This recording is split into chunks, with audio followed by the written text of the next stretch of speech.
What's going on, everybody? Welcome back to another video review. This week, we're shaking things up a little bit, as mentioned in my last Hiya Toys video, to talk about a brand new release. I just got this in. This is the Super7 Ultimates Final Battle Burning Godzilla. So what exactly is this figure? This is going to be a retool of the Ultimates Burning Godzilla, which in itself was a retool of the Godzilla 89. Now, Super7 isn't necessarily a stranger to this channel. I have made a few videos now on the Super Kaiju line, but I haven't actually made a video on any of their Ultimates Godzilla figures until now. The Ultimates line is a line that I have a little bit of a mixed reception on. Some of the figures I think are absolutely outstanding, while others I'm just not a big fan of. That Wave 1 Godzilla being the latter. I didn't have a lot of issues with the sculpt on that figure, but the engineering left a lot to be desired. And I just wasn't compelled to buy it at really any price point that I have found, and I have found it pretty cheap. So why did I decide to pick this version up? I skipped out on the 89 Godzilla, I skipped out on the Burning Godzilla, but I chose to pick up this one. Usually I'd be talking about the sculpt and paintwork first, but I actually want to talk about the unique gimmicks of this figure first, as that really is the main selling point of this release. So this entire figure is going to be cast in translucent plastic. It's going to be this yellowish white plastic that looks like it has some dye in it and then painted over. On camera, this is probably going to look darker than it is, but in hand, you can definitely tell that this it has almost like a gummy effect to it. Beyond the translucency of the plastic, they've also injected glitter into this entire figure that's embedded into the plastic. This is something that is a little hard to tell at a distance, but it becomes extremely noticeable when you get right up to the figure. There's so much glitter in here. It catches the light very nice, which gives the whole figure this excellent shine, even more so than the translucent plastic. Visually, this figure looks incredible as a result of this translucency and glitter. Now, the main inspiration for this figure, what makes this figure so unique, is the fact that this figure is based on Godzilla's meltdown scene at the end of Godzilla vs. Destroyer. This is something of a take two for Super7. They already did a melting Godzilla, that being the 1200 degrees figure where Godzilla's skeleton is peeking through the sculpt. That was also a highly unique release, but unfortunately, due to licensing issues, that figure is no longer available. So this is kind of their remedy for that. Instead of giving you any skeletal pieces sticking out, however, Super7 has instead elected to depict the scene of Godzilla melting down with these excellent light beam accessories. You do get 4 of these. These are quite large. And there are 4 ports on this figure to accompany these beam effects, 2 on the front of the chest and 2 on the back. All you have to do to install them is insert the beams into the ports. And here you have a figure with light beams shooting out of the chest as if Godzilla is about to erupt. And there actually is more to this gimmick than just these light beams, as this figure has a built-in LED function. All you do to activate that is press the 2 main dorsal plates in, and you activate 4 LEDs inside of the ports where these beams go. This right here is truly the main draw of the figure and is the reason why I picked this up. This is such a unique idea for a Godzilla figure and is something we're probably never going to see from any other company. And while this is a really nice touch, one that I do appreciate a lot, I can't help but feel that this could have been so much more than what we ultimately got. We will be talking more about that, though, later on. Now, in addition to those light beams, this figure does also come with 2 of the smoke effects that the base Burning Godzilla came with. You do get the upper body, the main smoke effect, and then you do get 1 of these little hand smoke effects. To attach them, it's just as simple as it was on the original Burning Godzilla. This figure is missing the leg smoke effects that came with the original Burning Godzilla. There were issues with those leg pieces. They wouldn't really attach to the figure that well, but I'm not really sure why they wouldn't just throw it in the box anyway if they already had the mold for these smoke pieces. But hey, you at least get the main 2 pieces. Now, the sculpt of that original Wave 1 Godzilla was pretty toyetic. There's nothing wrong with that, but it is something to consider when looking at the sculpt on this figure, as a lot of those shallow details are gummified here due to the translucent plastic and all the glitter. You're going to get some very soft sculpted detailing on the body, the legs, the feet. The chest has some nice bumps to it, but it's nothing groundbreaking. But the detail is there, given the nature of it being a translucent figure.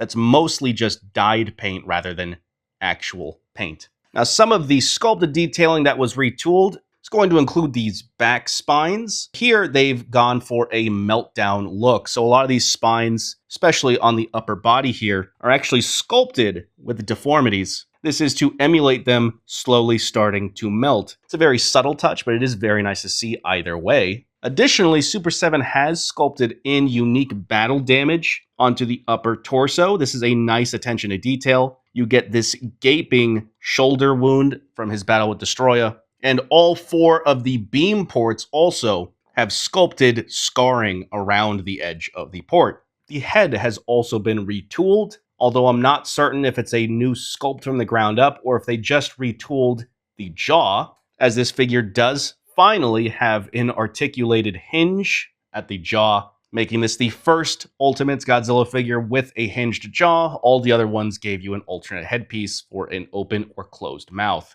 Speaking of which, now's a great time to talk about the articulation, and again, this is effectively that Wave 1 Godzilla figure, but let's take a look at it regardless. So as just mentioned, the jaw is finally on a hinge. You can open up about that far. You can actually push it further. It does break the sculpt a little bit. Don't think that's actually intentional. I think it's actually popping out the joints a little bit, but hey, you can do that, but it's meant to only open about that far and can close all the way. Very nice. Now the head itself actually has a pretty good ball joint. I don't know if this is unique to this figure or if this was how the previous 2 Heisei figures operate, but it can look down that far. Again, just at the head itself. Can look up a pretty good amount. Can get some really good side-to-side motion. It can, of course, rotate all the way around. It's on a ball joint, and it actually is on a barbell that can move itself pretty well, so you get a good amount of range here at the head itself. Now, the neck is also on a ball joint. Unfortunately, it's not nearly as extreme as the head. You really only get a swivel out of it. It can move side to side a little bit. It can move down a little bit, can move up a little bit. It's mostly just a swivel. As for the arms themselves, the shoulders are on hinges, pinned hinges at that, so they can hinge up about that far, quite nice. Go into the body about that far, and then they can swivel around the body 360 degrees. They are not ball joints. Again, they're pinned hinges. The bicep is on a hinge, so, a pin, so you can swivel around that far. The elbow is on a pinned hinge, so you can straighten it out about that far. It can only bend about 90 degrees, but then you can swivel below the elbow. As for the hands, they are going to be also on pinned hinges, so they can move up about that far, down all the way, and then they are on pins. You do not get any other hands in the package. I should have mentioned that earlier. I believe the other Godzillas came with 2 other sets of hands. These are the only hands you get with this figure in the box. As for the waist, this is unfortunately just one large swivel. This is not a ball joint. You do not get any range of motion out of this besides a swivel. Talking about the legs now, these are also pretty simple and not that impressive, honestly. The thighs are on ball joints. They're pretty shallow and stiff. You can go into the body about that far. They can splay out about that far.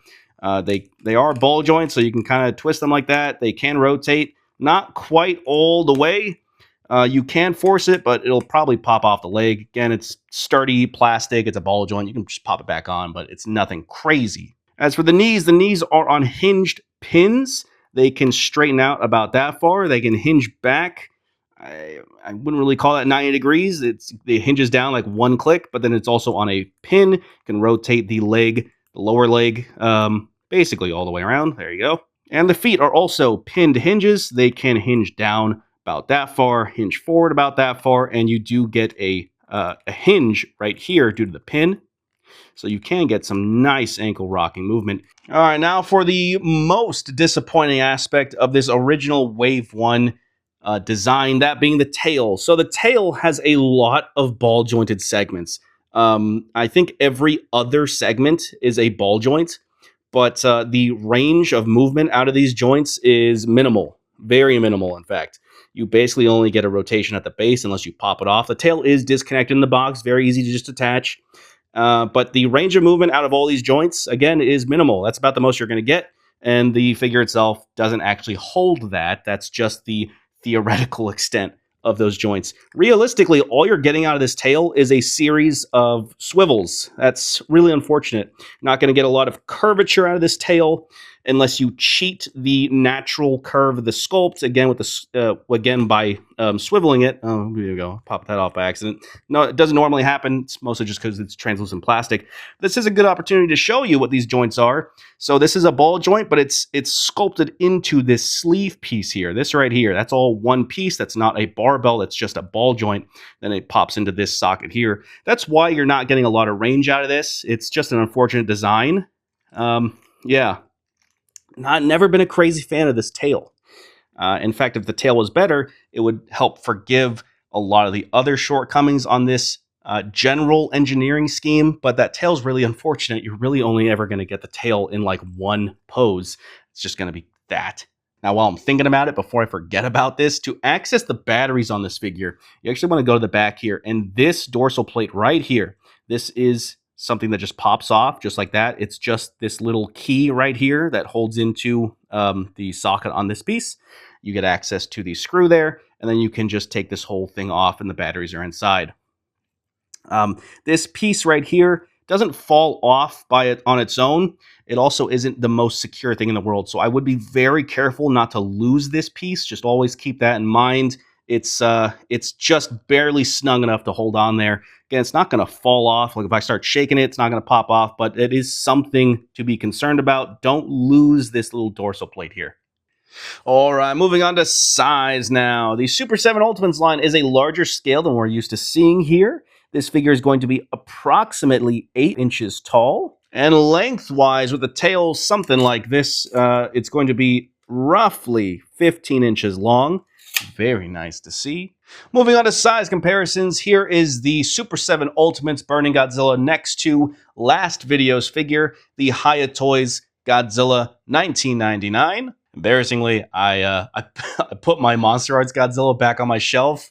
Kind of forgot about it for this video. So here's a NECA Godzilla 2014. Yeah, you know, kind of close enough. Here is a Titanic Creations figure, Yongary in this case. Here he is next to the Super 7 Ultimates Destoroyah figure. Man, these figures are fucking big, man.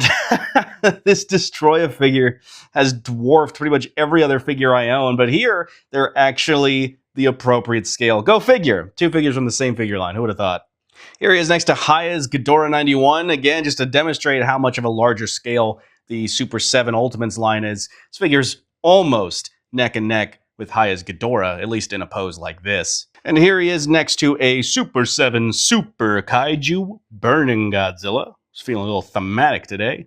And while I put away my usual SH Monster Arts figures, here he is next to my favorite SH Monster Arts figure. This is the SH Monster Arts with the unfortunate abbreviation. This is the LED Light and Sound Godzilla 89. A pretty cool comparison, given these are the only LED Godzillas in my collection. For now, Hiya, what the fuck is taking so long? And honestly, they are pretty much the exact same scale. These figures actually aren't that far off in size. But the Super 7 is like doubled the plastic mass. It's crazy how much heavier the Super 7 figure is compared to the Monster Arts figure. I mean, this figure can even terrorize the banana for scale as if it was a building to scale. Now, before we move on to closing thoughts here, I do have to mention the Super Pack. I did pre-order this during the very limited window that you had to obtain this elusive Super Pack. This is something I'd never done before. Usually I wait till these figures are released and in hand because I frankly just don't trust Super 7's renders for pre-orders. But I knew I wanted this figure in my collection as, again, that erupting light beam effect is probably something we're never going to see again from another company. So I figured, what the hell? Let's check out what this Super Pack is all about. So if you pre-ordered this figure in the first 30 days, you did get this exclusive accessory. This is going to be Godzilla's head with a sculpted spiral heat ray effect piece sculpted into it. It's not detachable. It's just one solid piece, and it is quite nice. I'm not going to lie. Now, attaching this accessory is pretty straightforward. You just pop off the head and replace it with the heat ray head. Just pops on really nice. You get the same range of movement out of this head that you do the other head. You just miss out on the articulated jaw in exchange for the heat ray. All right, I'm going to leave you with some various B-roll of this heat ray effect piece while I just kind of give you a stream of consciousness here on how I feel about my first ever Super 7 Super Pack. The entire thing is cast in the exact same type of plastic. There is no glitter in the heat ray itself, which I think was a smart move, as it gives the beam itself a distinguished look and a figure that itself has a distinguished look. And this really opens so many more display options for this figure. A figure that already has some excellent display options, whether you just want the smoke effect pieces, whether you just want the beam effect pieces, whether you want the smoke effect with a heat ray piece. This beam is pretty fucking cool. I'm not gonna lie. I'm really glad I pre-ordered this in the window that I did. I would have enjoyed this figure without the heat ray, but the heat ray just feels like the thing that ties this whole release together, which is why I'm very, very disappointed that this is exclusive to people who pre-ordered in a very certain window of time. I feel a little dirty for owning this, knowing that the overwhelming majority of you who are watching this now or will ever watch this after I post this will simply never own this heat ray head sculpt. Super 7 has no plans on selling these individually. They have no plans on reissuing these super packs. These are timed exclusives, and I feel that is really, really shitty. Not only does it punish you for being cautious about their pre-orders, it also just punishes you for not being up to date on what figures come out. This figure went up for pre-order something like last September. It's been almost a year since this figure went up for pre-order. And if you just happened to miss the boat on that first 30-day window, even if you knew you wanted to pre-order it, if you just missed the marketing campaign completely and tuned in like November and secured a pre-order, guess you're shit out of luck. And I feel that's really, I don't know, that's just dirty. I don't like that practice. Especially with the new wave of Super 7 Ultimates, the Showa era wave. I did pre-order that entire wave. I will be getting the super pack for that wave. I didn't do that to get the super pack. I did that because I wanted all three of those figures and figured, hey, what the hell? I'm going to get these figures anyway. Might as well also get the super pack with it. But the things in that wave, the super pack for that wave, equally looks like it would tie those figures together in a way that I just feel like shouldn't be done in a timed exclusive window. I don't know. Mixed thoughts on this. Love the accessory, hate the fact that it's gone forever, seemingly. When I feel like there could have been other options that wouldn't have felt so necessary for a figure like this. Yeah, that's how I'm feeling right now about the Super Pack. I love it. I don't love that no one else will be able to love it. Moving on to our closing thoughts here, guys. So, this figure is kind of in a weird spot, isn't it? There's a lot that I don't like on this figure. Mostly being the engineering. And a lot of that is just unfortunately due to its relation to that Wave 1 figure. I like the sculpt on this figure. I like the unique gimmicks. The things that I bought this figure for do not disappoint me in the least. If the shortcomings of that Wave 1 mold really put you off to that figure, I'm not sure if this one's going to persuade you to give it a chance. And that's a bit of a bummer because I really feel like Super 7 has a hit here. They just weren't willing to dig enough to really make it shine. Even besides the engineering scheme of this figure, there's a few aspects of the main selling points that I feel Super 7 aren't truly living up to. Namely, the LED gimmick. I'm actually not as impressed with this LED gimmick as I thought I was going to be. The way that they've implemented the LED gimmick here isn't really how they sold it. You can see it here. This is the promo image I'm throwing up on screen right now. This is straight from their website. It's still on there. This does not show up on the figure at all, straight up. I did consider the possibility that maybe these burning patches are actually glow-in-the-dark paint. That's something that Super 7 does a lot, especially recently on Godzilla figures. So I shined my UV lights on this figure, and oh boy. I don't know what's going on here. This is, needless to say, this is not glow-in-the-dark paint. Maybe just don't shine UV light on this figure. Let's just get that image off screen. So yeah, no glow-in-the-dark paint, no UV activated paint, no LEDs in the burning patches. Again, it's really unfortunate considering what they're selling you in that promo image compared to what you're getting here. I think this would have been a slam dunk if they could have reworked this LED system to really get those burning patches shining, even just a little bit. It doesn't have to be anything crazy. This figure is offering a very specific look. And if you're a fan of this very specific look, I think you're going to be happy with this figure. This is a one-of-a-kind, probably a once-in-a-lifetime kind of release. I don't see anyone else doing this, but I'm almost wondering if this figure would have been better served as a brand new Burning Godzilla sculpt, especially since the price is higher than a standard Ultimates figure. Now, they did raise the prices of Ultimates figures in general, so I think now a standard Ultimates figure is like $95. This isn't that much more expensive than a standard figure now, but it was more expensive. The original Wave 1 Godzilla and the original base Burning Godzilla were, I think, $75. Somewhere around there, maybe $65. It was something like that.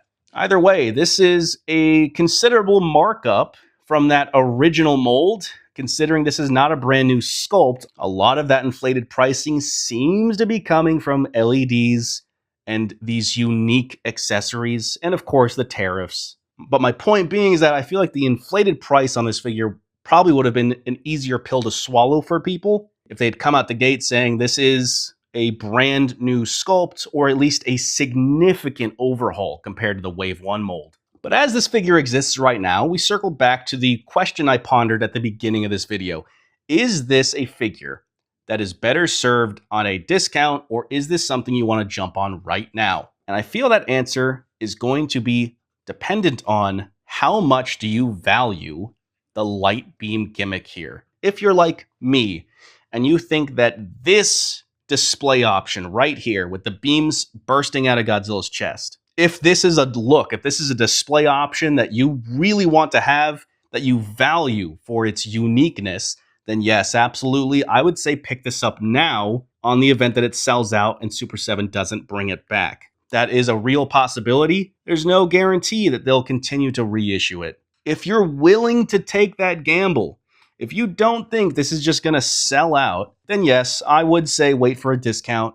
I don't really see anything of substantial value here to you that you can't just get from the standard Burning Godzilla figure. Again, if this came with the Super Pack Heat Ray head by default, that would be a different story also. Super 7 reissued that Burning Godzilla figure before this came out, so they're kind of competing with themselves here on which one you should get. If this goes on sale for a cool $80, this is a no-brainer, absolutely. $90 even, no-brainer, absolutely. $105, it's a bit of a stretch in my opinion. Again, unless you just really are sold on this display option, like I am. I have no regrets buying this for the price that I did.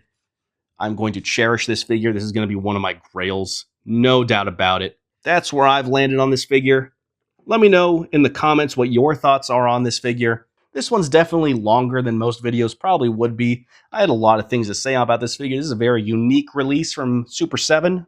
Almost at Hiya Toys there, Jesus. Thank you all for joining me. Tune in next week where we will resume the Hiya Toys figure reviews with the battle damaged Ghidorah 91. Till next time, guys. See ya.